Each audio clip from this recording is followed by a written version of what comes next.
How many snaps did they run in the 14 personnel? That's only for us. 100% of the snaps.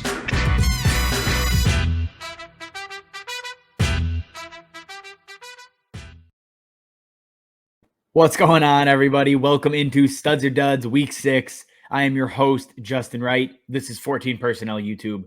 If this is the first edition of Studs or Duds you're coming across, think Matthew Berry's love-hate with, from somebody with slightly less credentials. That's what we're doing here. Before we get into it, let's recap Week 5. 16 of 24 on the year so far. 2 of 5 last week only. And that means we hit Emmanuel Sanders as a stud. 2 touchdowns. He paid off, was a top 20 wide receiver easily. We faded Miles Sanders, 10 points outside the top 24 running backs. Again, he shouldn't be anywhere near your lineup at this point. He has no business being close to a fantasy lineup. He's a permanent bench for right now. The 3 we missed, Damian Harris came away with a touchdown, saw the majority of the rushing work. He got hurt and he fumbled. That's dead in the water. What are you going to do? DK Metcalf. We faded him for volume concerns, and that part was correct. He only saw 5 targets, and if you told me DK Metcalf is only getting 5 targets against Jalen Ramsey and the Rams, I would sit DK Metcalf. However, he caught all 5 targets for 90-something yards and 2 touchdowns. He ended up being a phenomenal play. That's one we'd like to have back, but, right process, very wrong result. And then the final one was Marvin Jones versus the Tennessee Titans. Jones and Visca, both 1 catch. Just absolutely invisible. Didn't see it coming. I mean, Tennessee has been the best matchup against 4 wide receivers all season. And it didn't happen this time. With that being said, let's get into number 1 here. And it's Emmanuel Sanders versus the Tennessee Titans. I don't care. I don't care that Jones flopped. The Bills are unstoppable right now. Tennessee's not going to be able to contain them. This is going to be an up and down game. And I think the Bills win pretty handily. However, that's going to be with the help of Miles Sanders, Stephon Diggs, and Dawson Knox. All 3 of those guys are must-starts. And when you're looking at what the Titans have done through the first 4 weeks, even if you exclude Week 5, they have given up 5 wide receiver 1 performances. And Emmanuel Sanders has 4 touchdowns through the last 3 weeks. It's a perfect storm, if you will. I mean, it paid off last week against the Chiefs. It's going to pay off again. You start Sanders again. He's looking like a steal right now in fantasy drafts and just keep riding the wave. I mean, it'll eventually die down, but it's not going to be this week. Number 2 here, we got Taylor Heinicke as a stud versus the Kansas City Chiefs. Heinicke was bad last week. There's no way around it. Prior to that, though, he's been locked and loaded for 20 points. He gives you rushing upside. Him and Terry McLaurin have a great connection. You can trust him. And then when you look at what the Chiefs have done the last 4 weeks, they've allowed fantasy points to the QB3, the QB7, the QB2, and the QB4 on weekly finishes. Taylor Heinicke is a top 10 quarterback. Again, it may not feel like it. It may feel gross. But with how bad both of these defenses have been, it's going to end up being a very high-scoring game. And I want a piece of this game if I don't have Chiefs. And the way you get there is by starting Taylor Heinicke as a top 10 quarterback this week.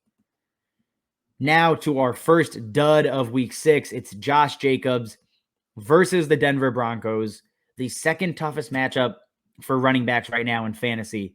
And yes, they just got embarrassed by the Steelers and Najee Harris, running for 100-plus yards, finishing as a top 12 running back. However, Josh Jacobs still probably isn't fully healthy. He's only played in 3 games this year. He hasn't topped 50 rushing yards in any of those games. And even with the uptick in receiving, he's done basically nothing with those catches. He just hasn't been very good. And then you factor in he needs a touchdown to even break 10 points. It's not going to happen yardage-wise. It just hasn't, and he's not capable of doing it in his current health state. And on top of it, it's a divisional game. Those are always slugfests, 2 teams that need to bounce back. So expect a closely contested, low-scoring game, and I am going to be avoiding Josh Jacobs in this matchup. This one hurts me. I am staunchly a Ronald Jones guy this season, or I was.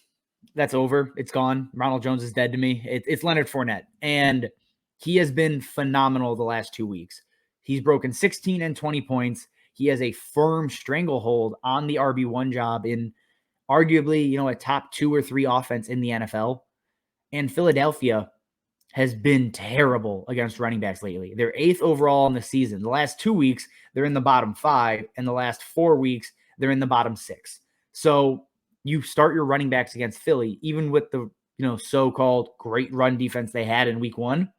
It's gone now. Leonard Fournette is the guy here. Again, Philly has allowed RB15 finishes, RB11, RB3 the last 3 weeks, and Fournette's the dude with 5+ targets. So even if things go haywire and Philly's leading big, Fournette's not going to be taken out of this game, even with Giovanni Bernard back. It doesn't matter.